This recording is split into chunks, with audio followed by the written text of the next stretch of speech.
We are the Community Diversity Group. Our mission is to foster an inclusive and interactive community which attracts and retains a pool of potential employees and residents from underrepresented groups. We accomplish this in many ways, including sponsoring events like the Community Resource Fair, publishing a monthly resource flyer, and providing public training and educational and networking events. You can find us online at communitydiversitygroup.com. You're watching CNET, Center County's Government and Educational Access Network. Sponsorship for this program is brought to you in part by Town and Gown Magazine. If it's happening in Happy Valley, it's in Town and Gown Magazine.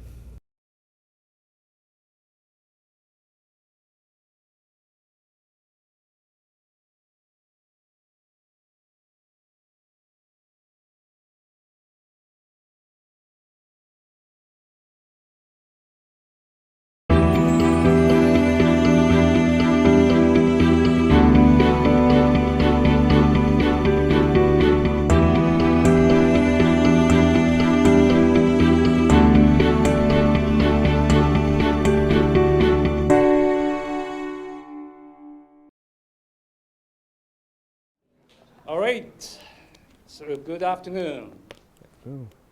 I'm so happy to see you here. Very good. All right, so my name is Xiaoye Yu. I'm the director of the Center for Democratic Deliberation, and welcome to the 2024 Kenneth Burke Memorial Lecture.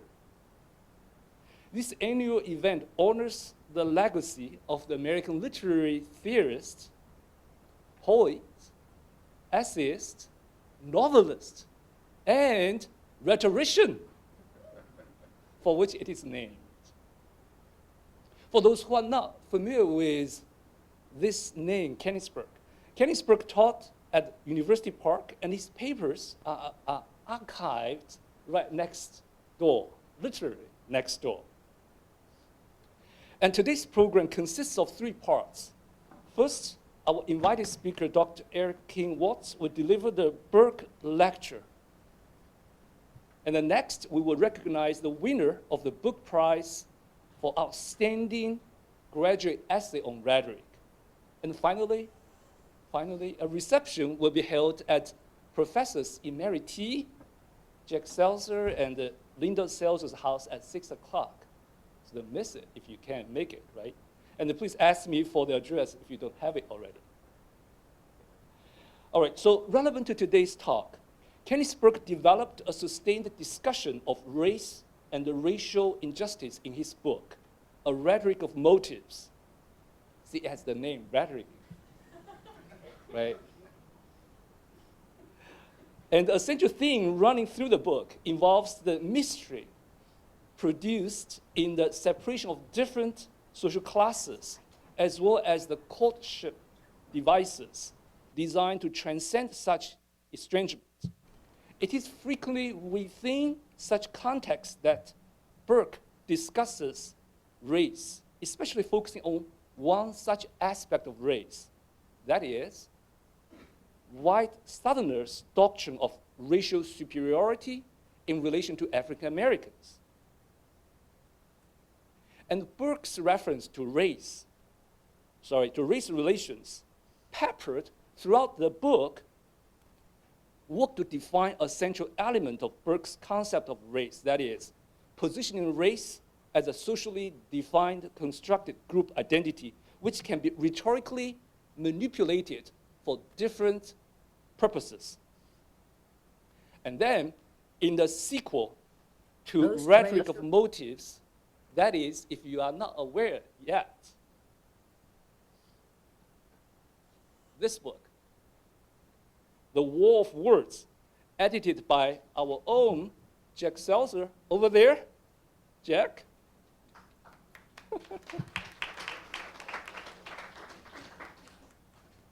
By Jack Seltzer and the colleagues.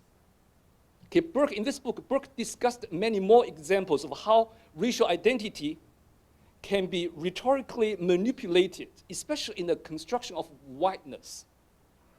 For example, in the 1940s, some white writers would uphold a doctrine of racial superiority so conscientiously that they would deny a rational desire, that is, a denial expressed in a deliberate refusal to aim at one of the universal principles that was celebrated at that time, which is justice.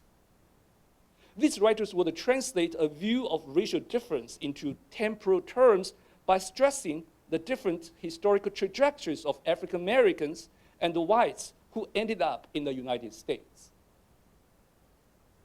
They would emphasize the tradition or the custom or the inertia in the South for upholding their view of racial superiority, while at the same time ignoring that custom or inertia is not a non-rational category at all.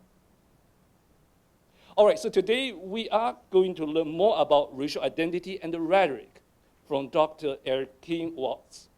Dr. Watts is Associate Professor of Communication and African American Studies at Wake Forest University. And if I may, to reveal this secret, in less than 3 months, he will be the head of the communication department.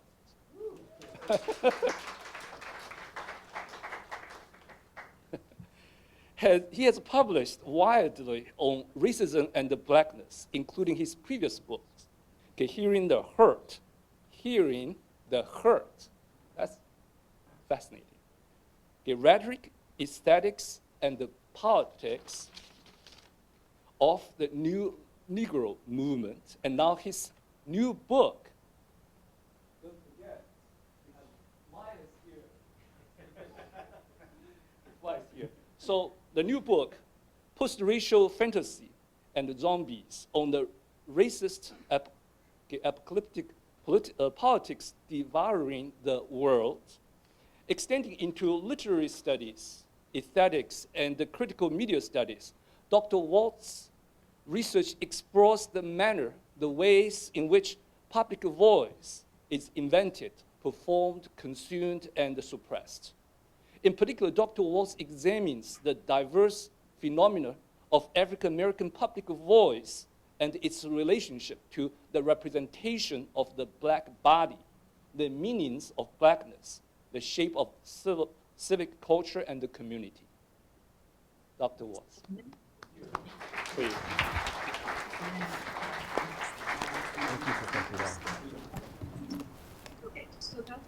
Thank you. I am, good afternoon. I'm very pleased to be here. I've had a wonderful day. I've had a lunch with 3 graduate students that we talked wonderfully, so thank you for that wonderful time. I've been taken care of very nicely by our host, Professor Yo. I've also, I'm just honored by this invitation. I'm honored that the Faculty Advisory Committee of the Center had chosen me. I'm honored to be a part of this program. I want to thank Christopher Beam for being the manager director of the Center for Democracy, Faculty Advisory Committee, College of Arts and Sciences, the faculty that are here, the graduate students that are here. Thank you. Thank you very much. This work has been a long time coming, and it has changed me in ways that I've had the benefit of talking about. And so hopefully after our presentation today, we can have that conversation because I really think it's important. So my presentation today is really not about one particular aspect of the book. It's about the book. So in that sense then, if I pass by something that you really want me to talk about a lot, please ask about it in Q&A and I'll be happy to elaborate. So, ever since November 2013, when it posted, this is not going to stay there. Ever since November 2013, when it posted, a variety of friends and students have periodically forwarded me a YouTube video of a seemingly ridiculous response to a prompt on the long-running game show, The Family Feud. The show, now hosted by Steve Harvey, a black comedian turned daytime TV and radio personality, pits families against one another in a contest over the mastery of trivial knowledge and popular opinion, as many of you know. Part of the fun of watching the show involves witnessing family members sort of disclose anxieties or desires while guessing what people have said in surveys about ordinary life and fantasies. I'm trying this. Oh, it is not working, Adrian.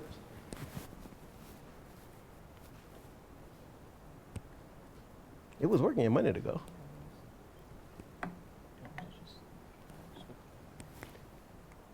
You won't know when to do it.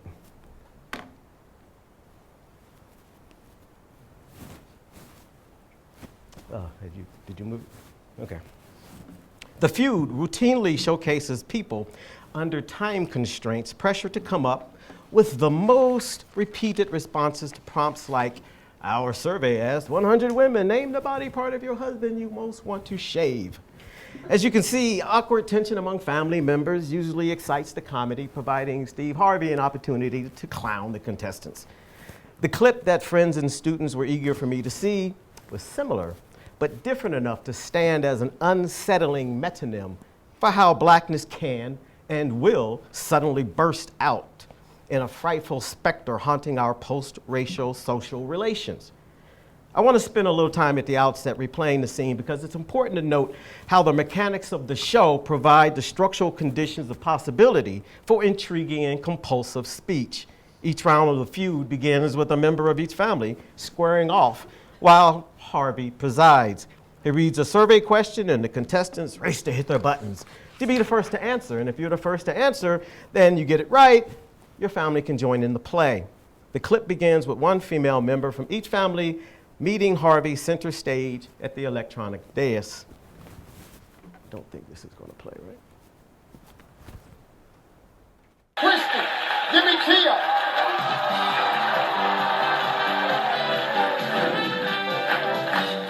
Ladies, here we go. We've got the top 6 answers on the board. Name something you know about zombies. Christy. Black. They're black. Okay.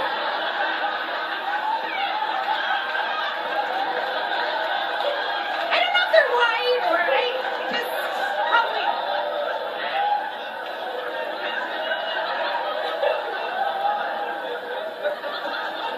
It's up there. It's up there. You shut up, lady.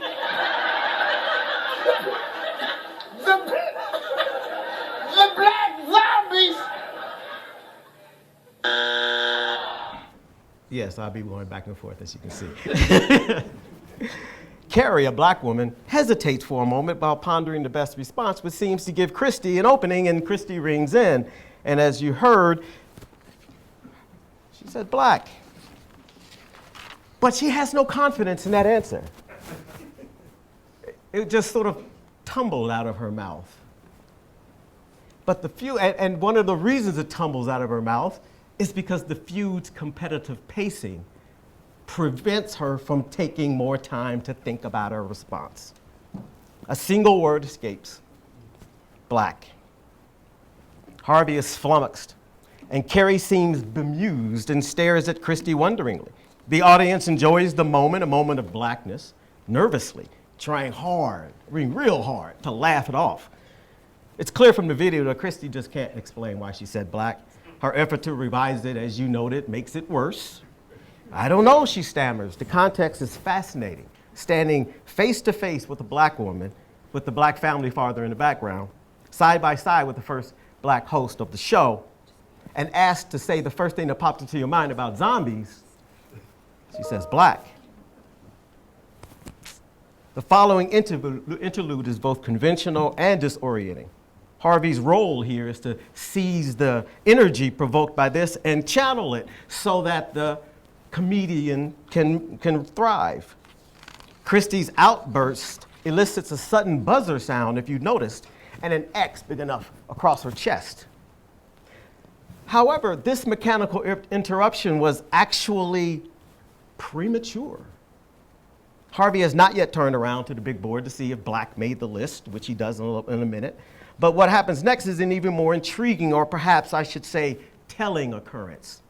While the studio audience anxiously giggles, Christy glances over her shoulder at her family.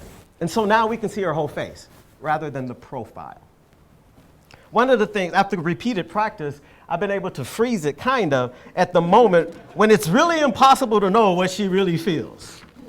When she seems about ready to hoot and cry.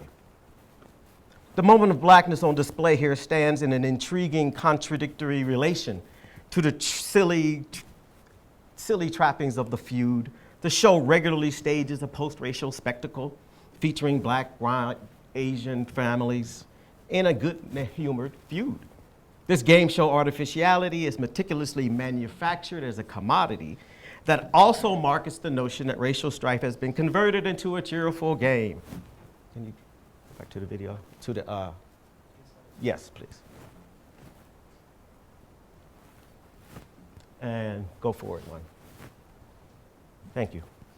I argue throughout Postracial Fantasies and Zombies that the biotrope of the zombie indexes a history of terror, horror, revulsion, slavery, ecological trauma, and contemporary racialized violence.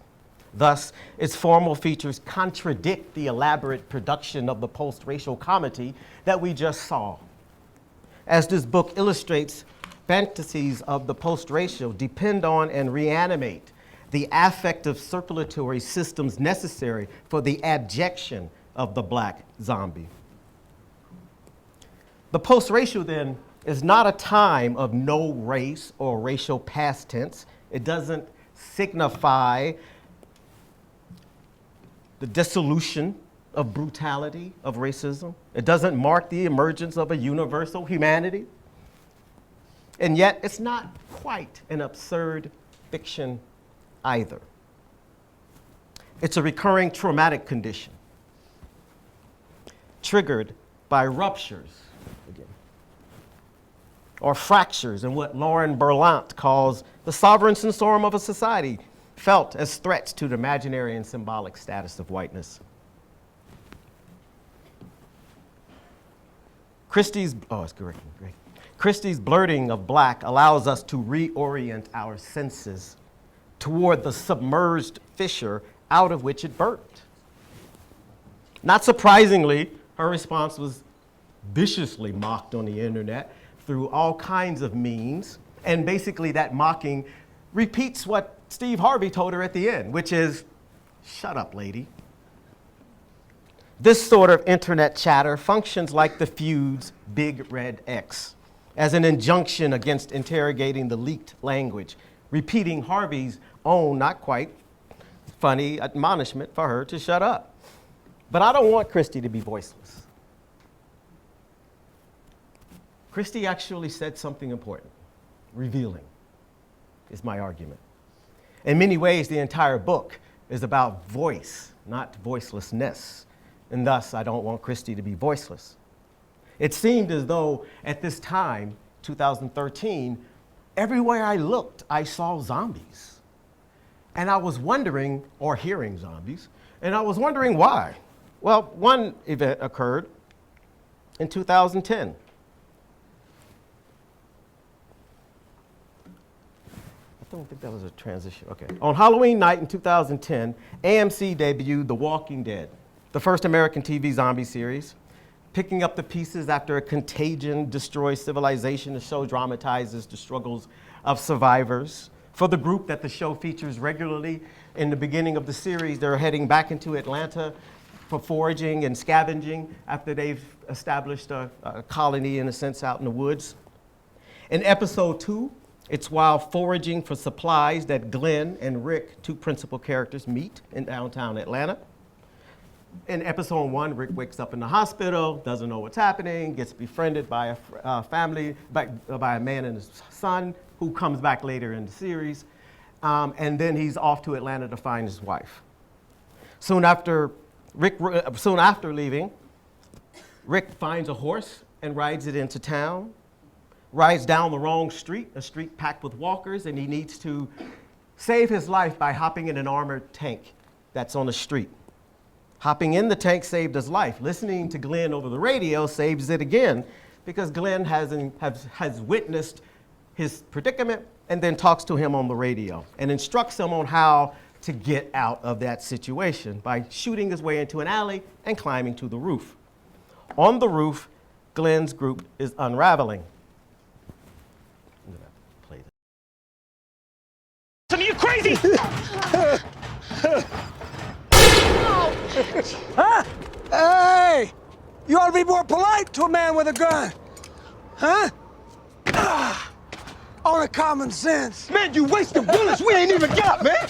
And you bring a mob down here on our ass, man. Just chill. Hey, bad enough I got this taco bender on my ass all day. Now I'm gonna take orders from you? I don't think so, bro. That'll be the day. That'll be the day. You got something you want to tell me? Hey, T-Dog, man, just leave it. No. All right, it ain't worth it.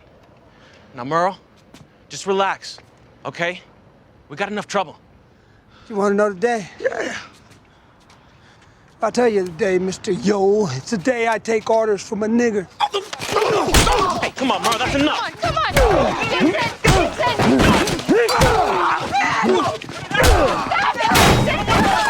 Get off him! Dixon, you don't... Get my man! Merle, cut it out!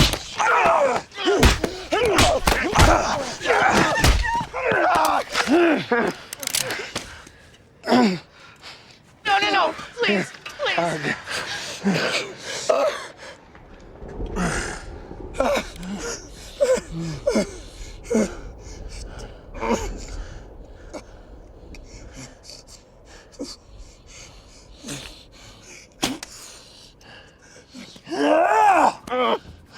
Yeah!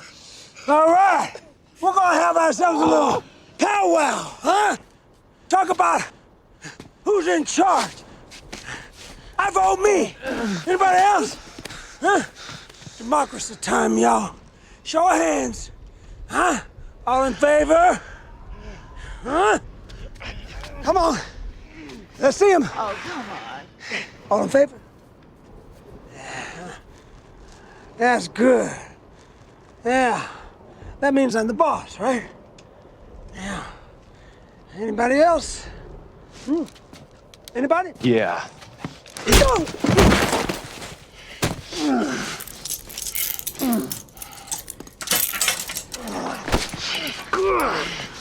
Who the hell are you, man? Officer Friendly. Look here, Merle. Things are different now. There are no niggers anymore. No dumb as shit inbred white trash fools either. Only dark meat and white meat. There's us and the dead.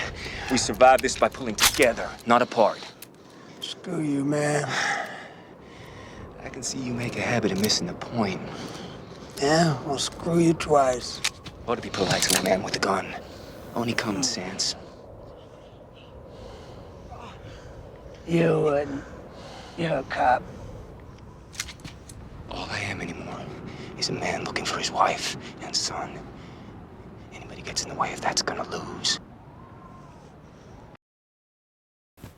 The Walking Dead was an immediate smash hit. With its gritty realism, tempered by compassionate, sometimes with villains too, character development, the show detonated a fan bomb not usually seen with horror genres. One of the things that did so is because in the beginning, part of what we understand is that the apocalypse, while it's horrible, seems to produce post-racial groups. And so maybe we've broken down through something when the world ends. But as you can also see, Merle is not having any of that multiracial cooperation crap. Its immense popularity throughout most of its 11 seasons testifies to the show's significance as a remarkable television event. My interest here is to use it as a metonym in a broader discursive netting, making up the genre of the zombie apocalypse in the popular cultural imaginary. The show then participates in the production of meaning in a greater cultural system and can deliver valuable perspectives on that greater construct. I'm not only referring to the increasingly populated generic scene of the undead and the infected, a landscape with mysterious dangers teeming in the soil, swirling in the air, and perhaps even falling from space, because in The Walking Dead, everybody is already infected. I'm also referring to the tense, acerbic pessimistic, and bizarre political culture in which the show landed.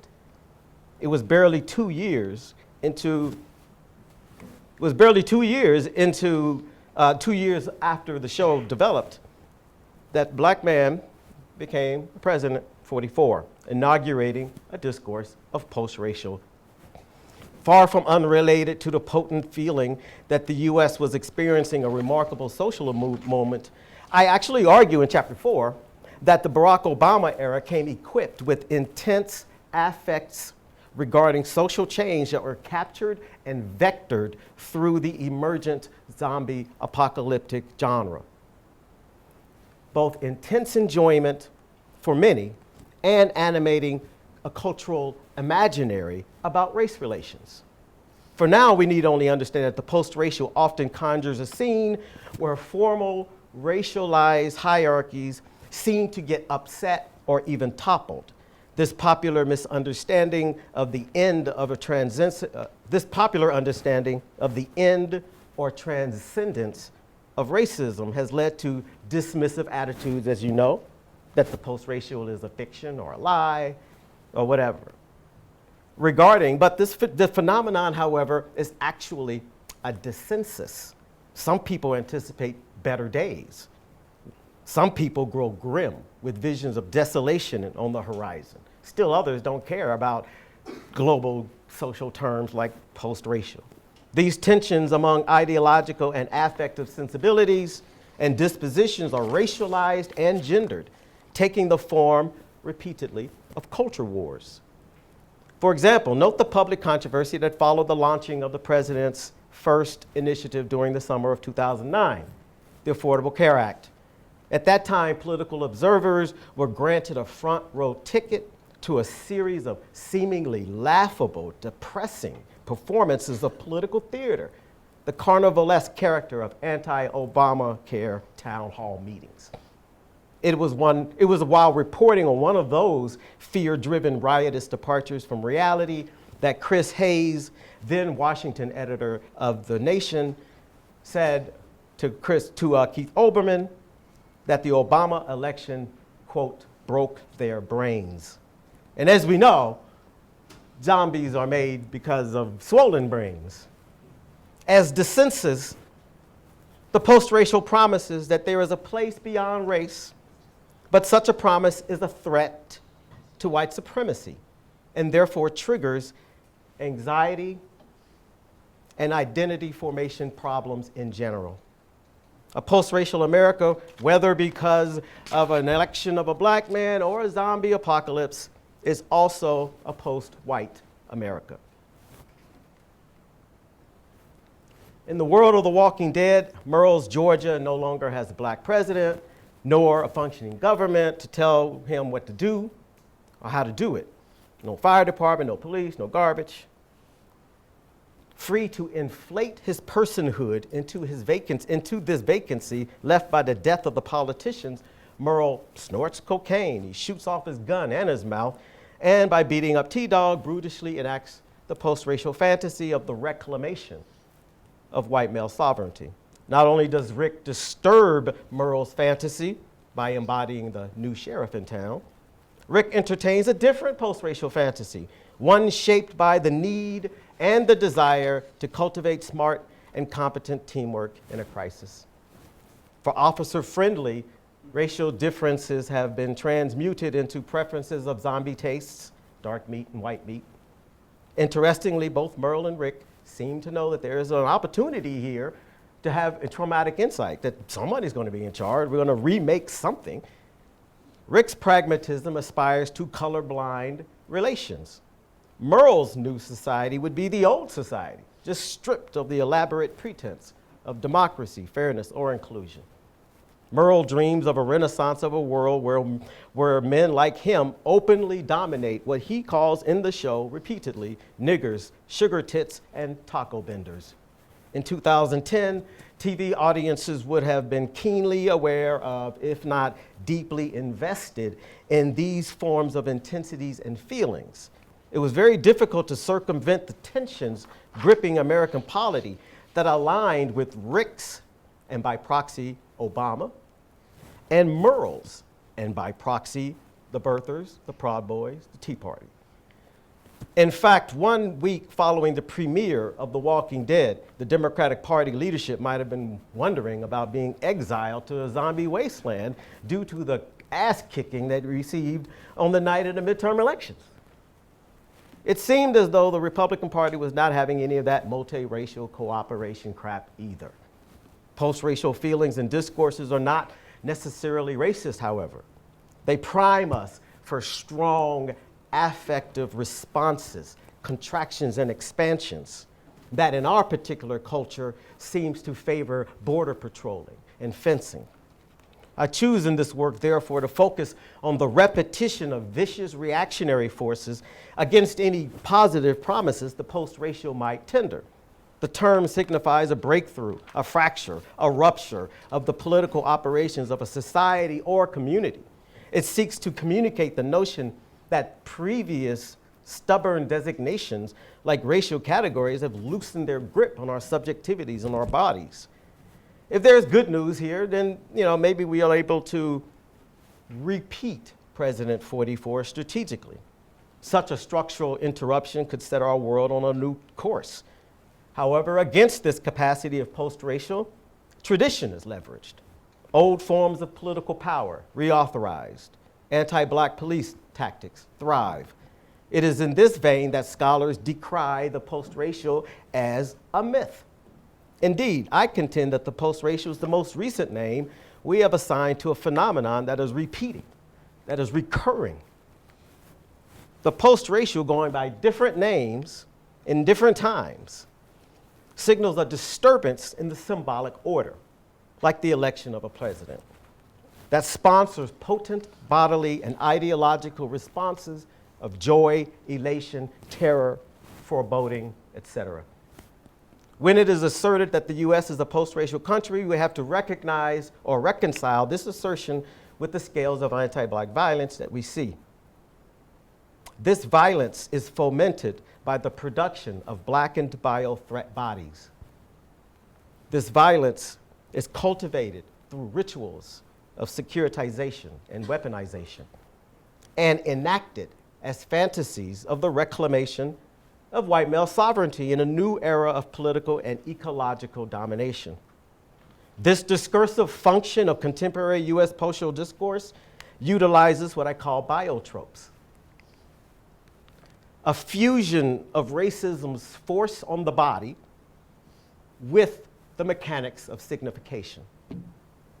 Biotropes inhabit the touched and the toucher, producing what Joshua Gunn calls bodies in feeling. In the context of racial ecologies, biotropes index domination, control, and enjoyment. Biotropes materialize yearning, desire, and disgust. The key point is that biotropes turn the language inward and downward. Biotropes cut, they burrow, they metastasize, they ejaculate. Like with digital media, biotropes go viral. They invade, they colonize, and impregnate. The body's vulnerabilities and frailties and capacities are implicated and questioned with some assemblages of biotropes, depending on geographic specificity. Biotropes profess to tell us what we are made of, like Ancestry.com. Biotropes can transform people into blackened biothreats, dangerously exciting bare nature. The post-racial fantasies I am interested in this book treat biotropes like bullets and bombs, and in the zombie universe, also like bites. The zombies' black history is often a part of the intellectual journey of much work, but is underappreciated as a vital resource for contemporary intervention in the overproduction of anti-black sentiment and death. This book, therefore, seeks to dwell where many others just pause. It is about the blackness of the zombie and its anti-black contexts, spaces where a pernicious operation is underway, one that treats blackened biothreats as if they were crawling out of the undead yet dying world. I seek in this book to bring to the surface the discursive processes of blackening, debilitating, and forgetting that's integral to the commonplace enjoyment of the zombie.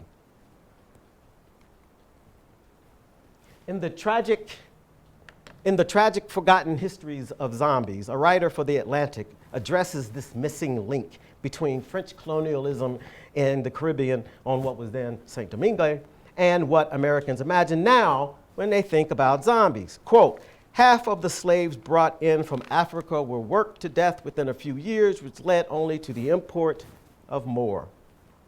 In fact, undead means more. Roughly between 1625 and 1800, give or take, enslaved Africans on what would become Haiti were subject to relentless misery and subjugation, motivating a belief among enslaved that even in one's death, one's body will be worked, that one would live on as a soulless zombie. This writer notes George Romero. He notes how Romero brings into the national imaginary these cultures and these conversations. George Romero racializes the zombie to a certain extent, but also generalizes the zombie's subjugation to just labor oppression in general. And so it's not surprising that it's the Romero era, actually, where focused attention on the Caribbean goes away.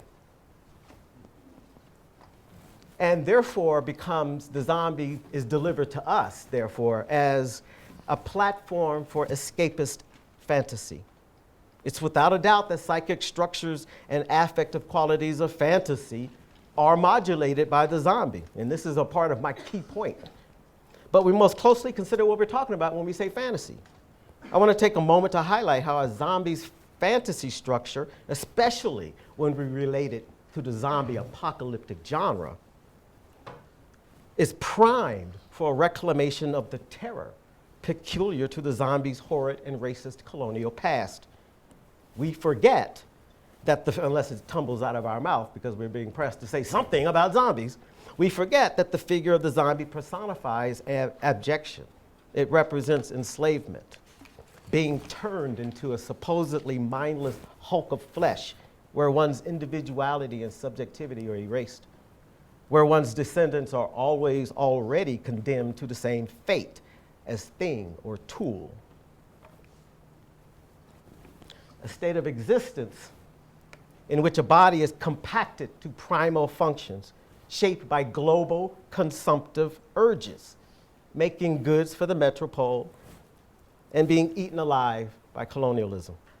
Throughout the plantation system mapping the greater Caribbean, the spatial intimacy among planters, colonial administrators, and black bodies also stoked feverish nightmares of white contamination of the sickness that is actually thought about as blackness, imagined as taking on various diseased forms.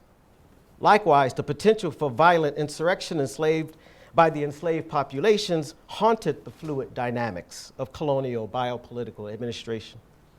The breeding, the working, the separating, the surveilling, and the punishing of bodies. My point, as I'll elaborate, is that complex dimensions of racialized fear, violence, and revulsion structure zombie fantasies and differentially supercharge contemporary enjoyment of this disturbing, desiring monster. In the early 20th century, during a brutal military occupation of Haiti by the US, the transatlantic print culture introduced the zombie as a spectacle for the West. See Chapter 2. With us, we must question the Atlantic's central assertion. While America may still suffer major social ills, economic inequality, police brutality, systemic racism, mass murder, zombies have been absorbed as entertainment that's completely independent from these dilemmas. The inability of a general public to know of the zombies' Black history is treated by this critic as a shame, igniting the effort to educate. I think it's also a sham. This forgetting is not forgetting, it's a displacement, and it should not be thought of as a tide washing away footprints from a beach. It's not the natural result of gravitational forces acting on large bodies of water and grains of sand. The scenario with which I began this chapter indicates the truthiness of such phenomenal forgetting, its capacity to make what is and what feels good seem like it should be. In Black Reconstruction, Du Bois detailed the orchestration of strategic historical omissions, erasures, distortions about the causes and effects of slavery that circulated in a wide range of educational, quote unquote, materials from following Reconstruction. His analysis made visible some of the agents and institutions implicated in reasserting white supremacy and reinventing what he called anti-Negro sentiment. As of this writing, one can bear witness to the aggressive mobilization of these tactics in Florida and elsewhere, where you could not talk about these kinds of things, cannot talk about these kinds of things in K through 12. Importantly, this kind of inscription, those kinds of policies, those kinds of practices, those kinds of laws, they're written. Therefore, we can read that writing as a kind of speak that racism does. In legislation, newspapers, encyclopedias, stage plays, and musicals, court proceedings, religious sermons, classroom lectures, and so forth. This writing establishes its own putrid paper trail that can be and should be traced. But what sort of landscape or terrain enables such a racist public address? The Greater Caribbean became a tropic of experimentation on blackness for the sake of empire and was territorialized as a paradoxical space of knowledge production. As a geography populated with nearly inexhaustible supply of black bodies, they were used as living laboratories to test the hypothesis of white supremacy. And by the way, to make it true by any means necessary, by manufacturing a mutable sense of blackness to then serve as a limit case. Colonial regimes also redesigned the land itself, introducing plants, animals, fruits from different geographic places, and rapidly consuming tropic natural delights. The colonial slave industry mapped plantations, towns, and shipping lanes for blackened body trading. This anti-black infrastructure was also integral to the business of making race a feature of the emergence of global racist biopower and incentivized the curation of multiple archives to make sense of and make available an explosion of discourse about what it means to be, what it means to be human, about what it means to be master, about what it means to be white, about what it means to be black, about what it means to be a slave. Essential to the accrual of money and power was the production of interconnected and interdependent archives, offering and legitimizing epistemologies, ontologies, and axiologies, endorsing best practices for the interrogation and domination of black bodies and black spaces. As a kind of archive fever, which is Derrida's term, seized these operations and established volumes of documents with detailed judgments shaping blackness as an object of knowledge. Findings stemming from physicians' clinics, plantation laboratories, academic institutions were transfused with tales of adventure published in popular travelogues and adventure journals to make up what I call an infrastructure of anti-blackness. For example, in 1739, Francis, and I don't speak French like my host is learning, so I'm going to butcher this, the Académie Royale des Sciences de Bordeaux publicized a cash, somebody later will tell me how to pronounce that correctly, publicized a cash prize for the best paper answering this question. What is the cause of the neige color, of the quality of the hair, of the degeneration of the one and of the other? The announcement heralded a bull market in blackness, such that burgeoning scientific disciplines could organize efforts, even contradictory ones, into broad-ranging studies that defined materially and psychologically and philosophically human being. The call noted above, for instance, launched an inquiry into black anatomy that had already steered by positing degeneration as the malady. The Atlantic Ocean between the 15th and 17th century experienced a surge in shipping traffic carrying plants, fruits, colonial ledgers, planters, animals, indentured servants, enslaved Africans chained below deck. By the middle of the 18th century, permanent black slavery was the norm and would usher in a cottage industry revolving around the sustained pursuit of a general theory of the human that seized upon black bodies, as I said, as labs. In a sense, this quest was energized by adventurers' travel logs and captains' tales from an earlier generation. In these tales, the exotic, dangerous locales, there were wide varieties of depictions of African life.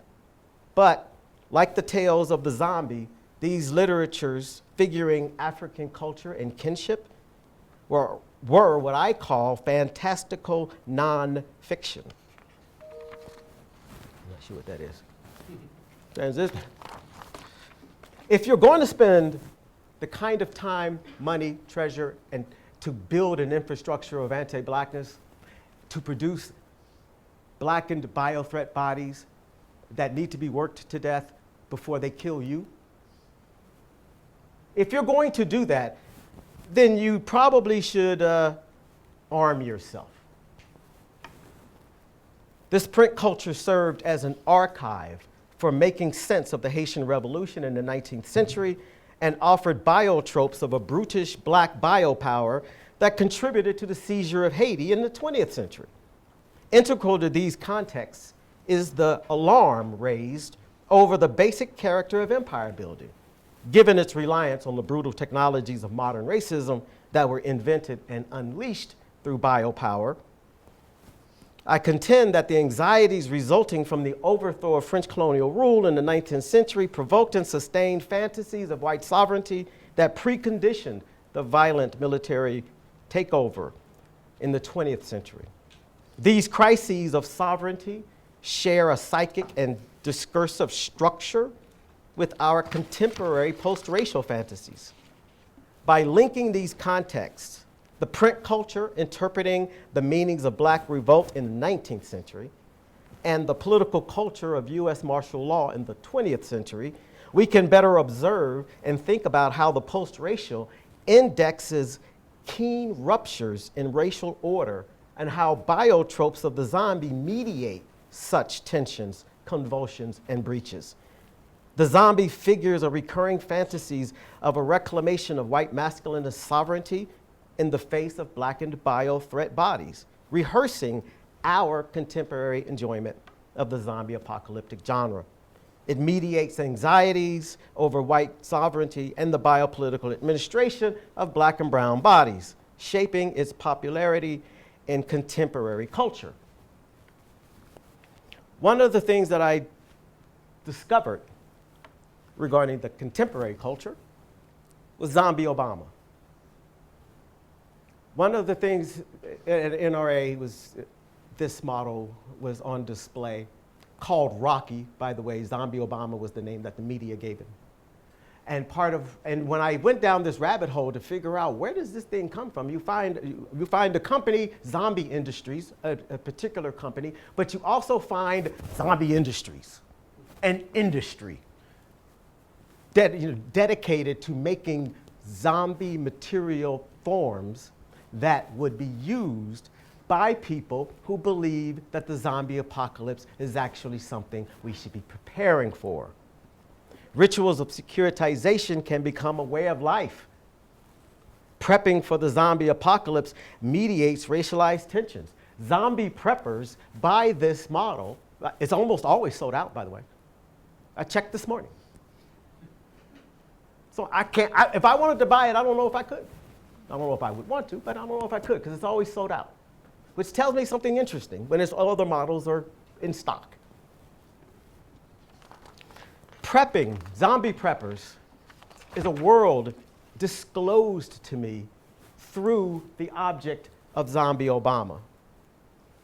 The coherence of this widely popular genre signals more than an attraction of a narrative form.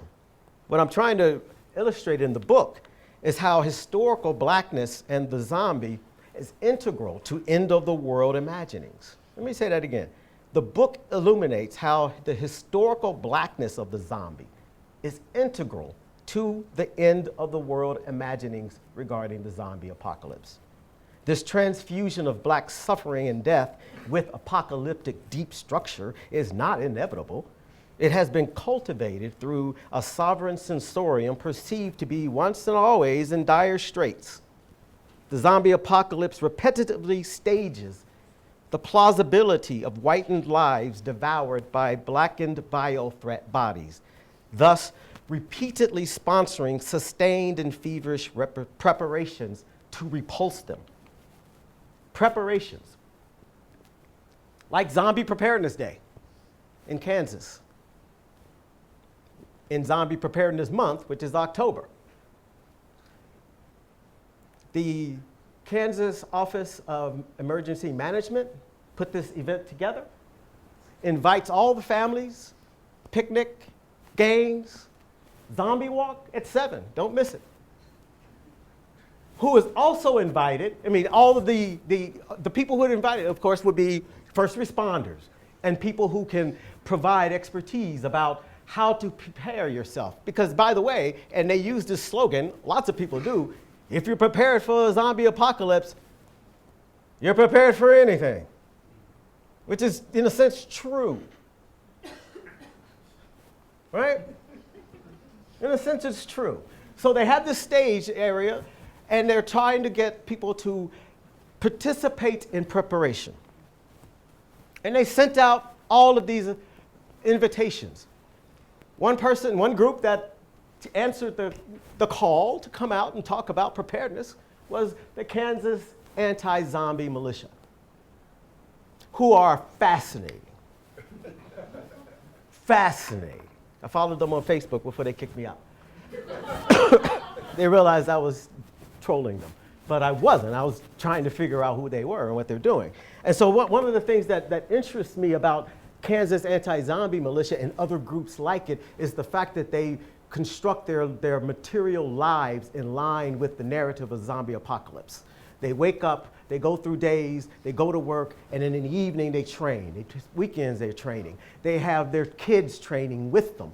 The Kansas Anti-Zombie Militia is very kids-friendly in regarding its recruitment and its preparation, because kids have to be ready. So I was wondering at this point whether being steeped in zombie preparation could result in some kind of brain damage. Because after all, Chris Hayes mentioned it earlier, so now I'm like, well, maybe it is. Let me look at that. So I did.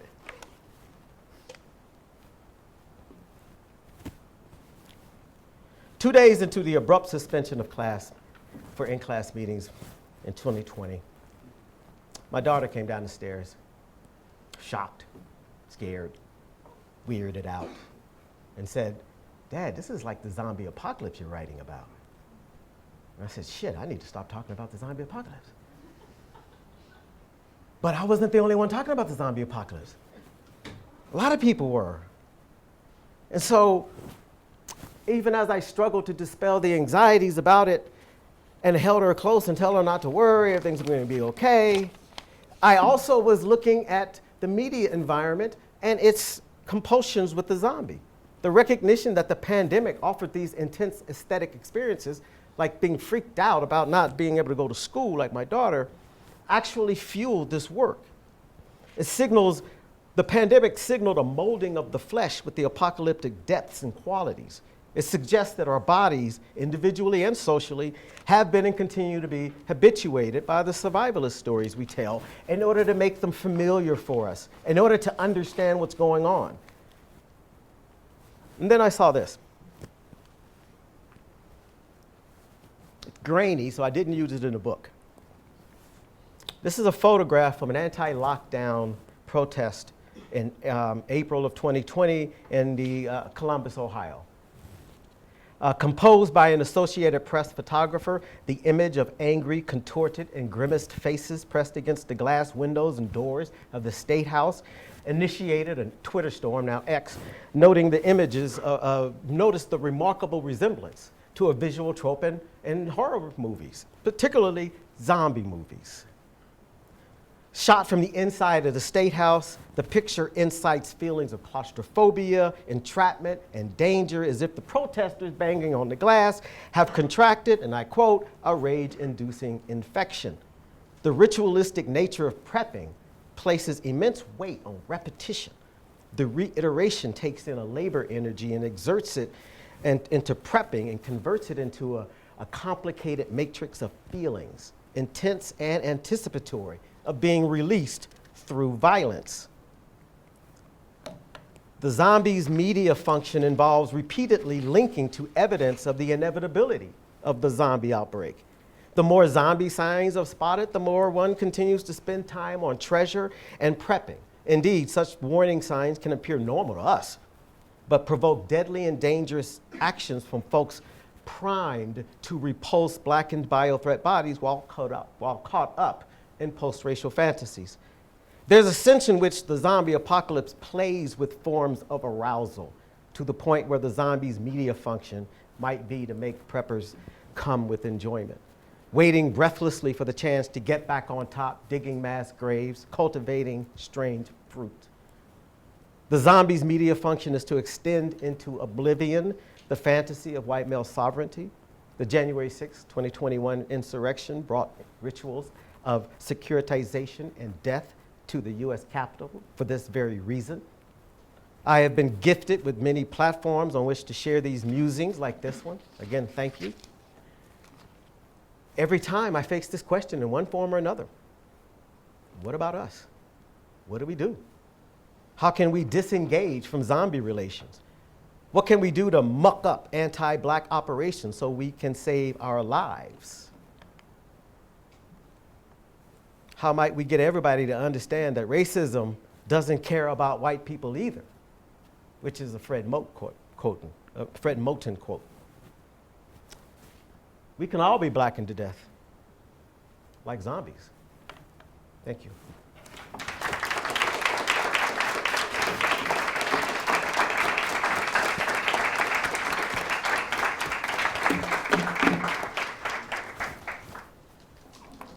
I'm not sure if there's Q&A time. All right. I'm sure you all have a lot of questions for Dr. Watts. I will be monitoring our Zoom Q&A as well, so if anybody watching us on Zoom right now has a question, please feel free to put it in the chat, and I will get to those as well. But I'm happy to start with questions here in the room if anyone has one.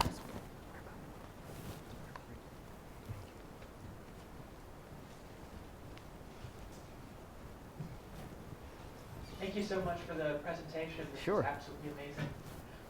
My question for you deals with the hyper-violence against zombies in zombie media.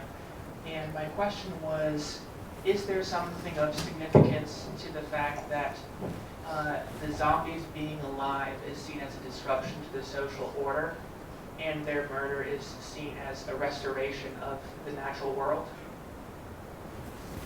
Yes, that's a. Oh, this is one. Okay. Yes, that's an excellent point. The undead nature of it precedes the zombie in Western culture. If you could just look at vampires and Frankenstein and things of this nature, where the undead is a violation of something sacred or something natural, and therefore must be put down. Absolutely. I'm saying that becomes very palatable and normalized through anti-black functions, where then the zombie is blackened to the point of disposability. But the disposability in our contemporary world is not an efficient one. In fact, disposing of zombies in video games, if you do it sort of inefficiently, like bloody, nasty, ugly, you actually get more points. And so in some games. And so I have a master's student who studies that kind of thing. And so my point is that when you suture it to anti-blackness as a function of biotropology, then I think you are intensifying that very thing. You're adding a more excess and gratuitousness to it. And so I think it puts a fine point on it rather than it's a generalized point, if I'm understanding your question. I think so. I was thinking of necropolitics. Right, right. Yes. Other questions?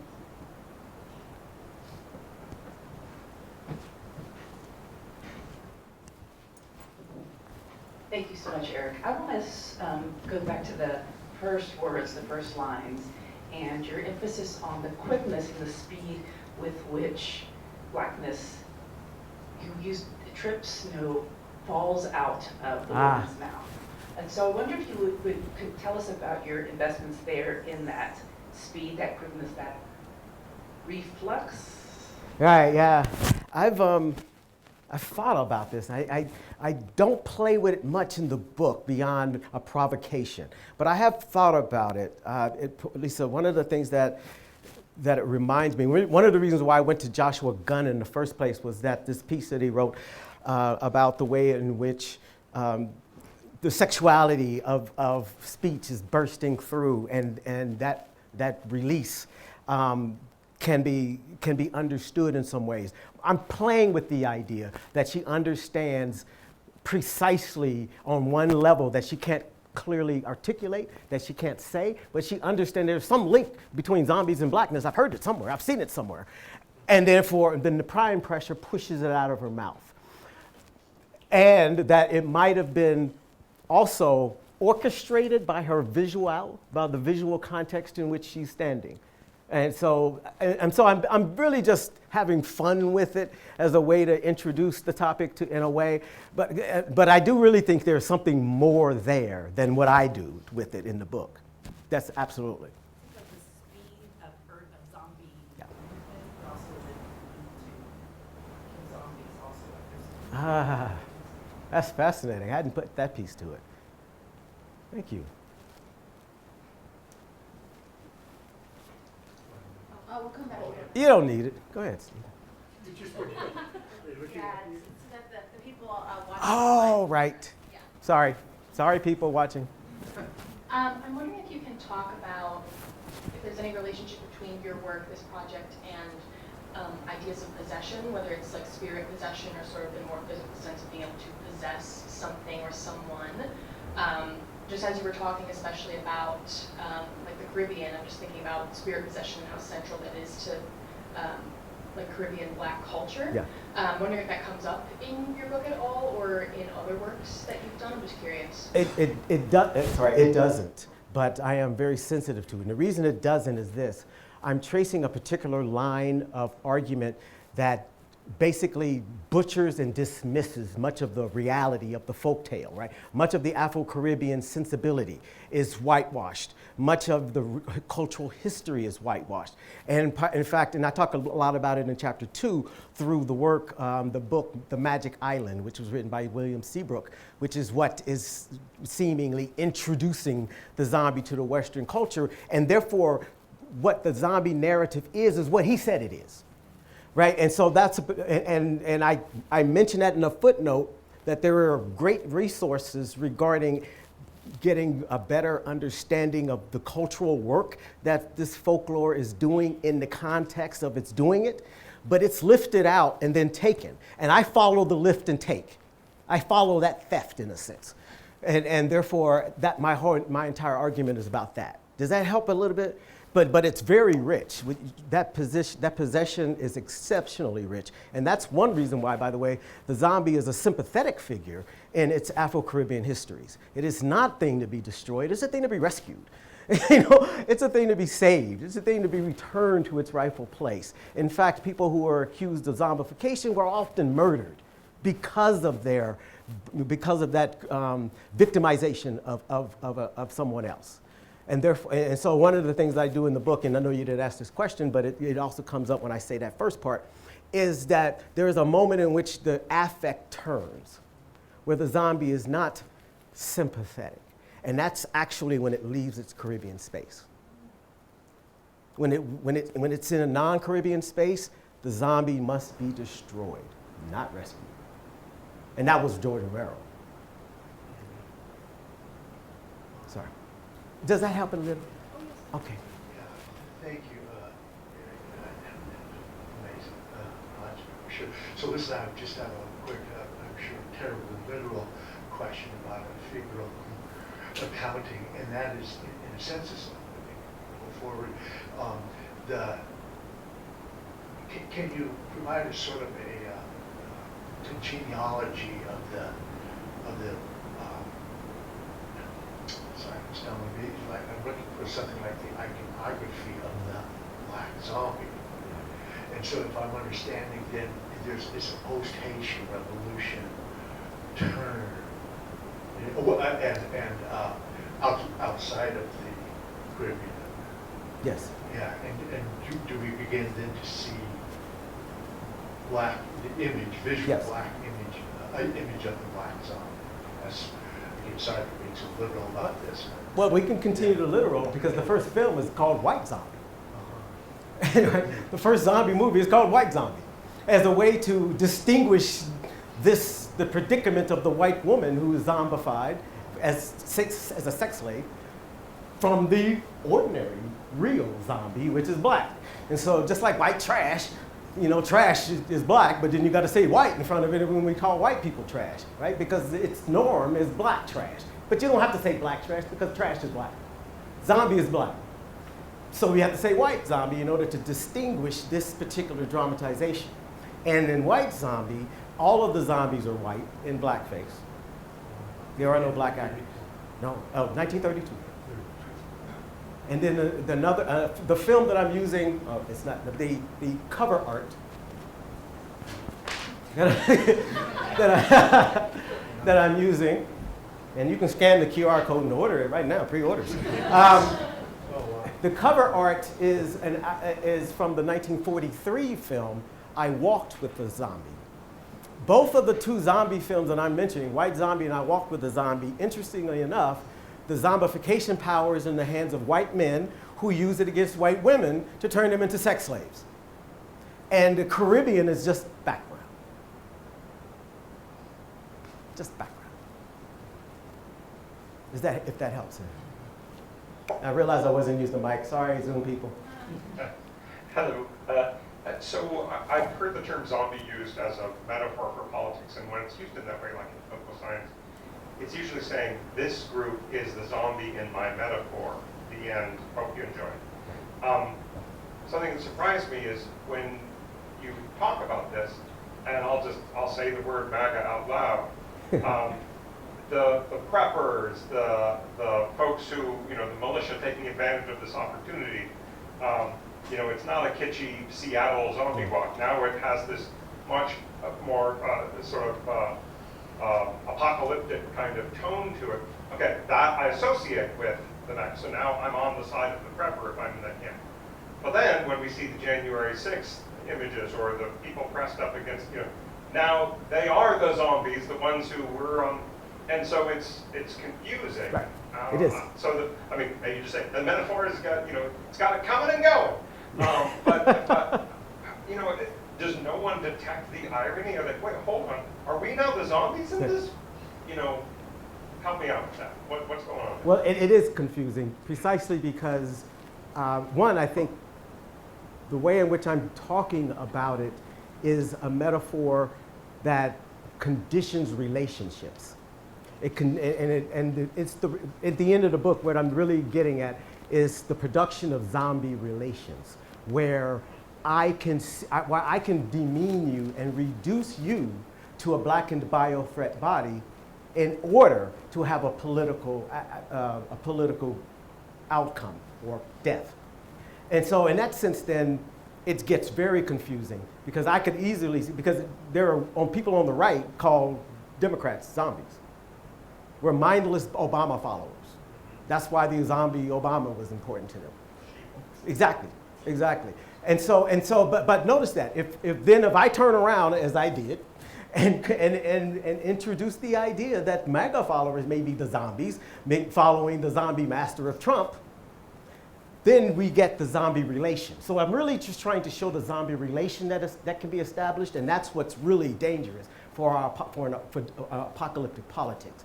Because if I say you're a zombie because you follow X, and you say you're a zombie because you follow Y, then where do we find common ground regarding our humanity?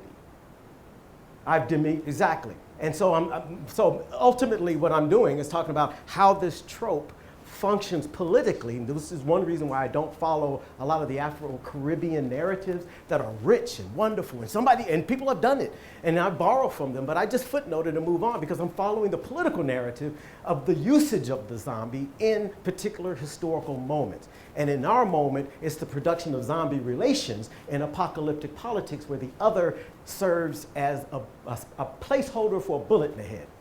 That's it. And that's what's dangerous. Yes, if that helped at all, because I know it is complicated. The phrase placeholder for the bullet in the head, I think. Okay. Yeah, thank you for this fascinating talk. I'm struck by the kind of paradox of zombie because on the one hand, zombie is the epitome of the lack of agency. Yes. Abjection, right? That's something you don't want to be, right, and you might become. Right. Like it's a contagious objection, right? On the other hand, it seems like zombies always seem to kind of overpower. They crowd. Yes. Zombies never operate in as individuals, right? They always swarm. There's a kind of another trope of zombie apocalypse is the swarm, right? And as we see with newer zombie movies, zombies pick up pace. Yes. And fast. they swarm over big walls, right? So there's a kind of an interesting duality to zombies. On the one hand, they're powerless and abject, and you don't want to become them. On the other hand, they have power. So it kind of strikes me as maybe an interesting kind of way of, it's about power or lack thereof, right, in a way, and it's kind of a place where these contradictions are negotiated. Yes. Yeah. I find that to be pretty true in many cases. What I'm really struck with, however, is the way in which the figure reanimates anti-blackness as it's reproducing itself, right? And so when you say agency, but also very threatening, well, that was the slave. That was the planter dilemma. That was the planter dilemma, right? We treat them like they have no agency, like they can't feel pain, like they can't think, they can't strategize, they can't put things together. That's how the Haitian Revolution was denied. However, they can be violent and together, right? And that's why it's a swarm and not a counterinsurgency, because a swarm is animal, a herd is animal, and so you're still denigrating that power by making it just massively mindless, because for them that was the slave insurrection. That's the way they described it. That's what the archives show, and therefore part of what they're trying to figure out is how might we control this population so we don't get infected and insurrected. Sure. Going to give Kurt the last question here. Is that this one's Going to give Kurt the last question here and then turn the program back over to Shaggy. Yeah, thank you for the great talk here. Really appreciated it. I guess one of the things that I'm kind of curious about, and that's the struggle sometimes with books. You can't do everything, right? You can't pack all of the potential meanings that they are in a single book manuscript. But one of the things that especially Katya's question kind of prompted me to think about is how in most, in the genre of the zombie, there is a really strong effort to police borders, create fences, and ensure that there is no gap in whatever kind of nation state and or safe space we've created.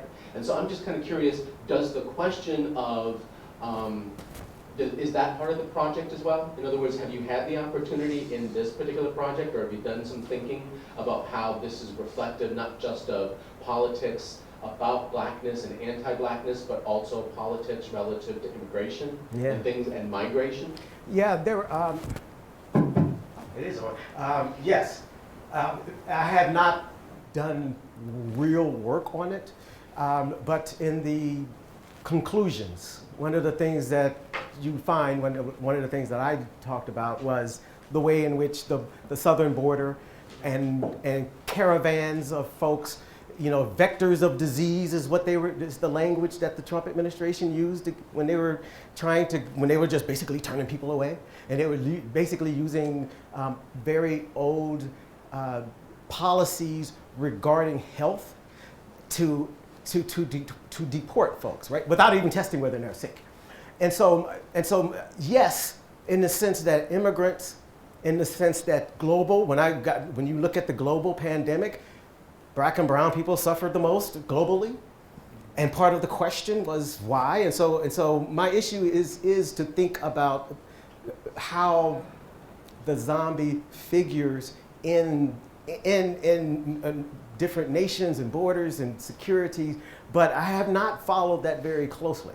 But it's a rich area because when you ask other folks who do zombie work, and there is zombie studies, and so when I talk to the folks who do zombie studies, many of them are not talking about the North American context at all, right? They're global. They're talking about refugees. They're talking about refugee camps. They're talking about spillover borders and these kind of natures. And yes, and that language creeps in regarding the sick, the dispossessed, the feared. Yes, and it's rich. But as you mentioned in the beginning of your question, it's impossible to do it all in a book. But yeah, it's a rich area. Sure. All right.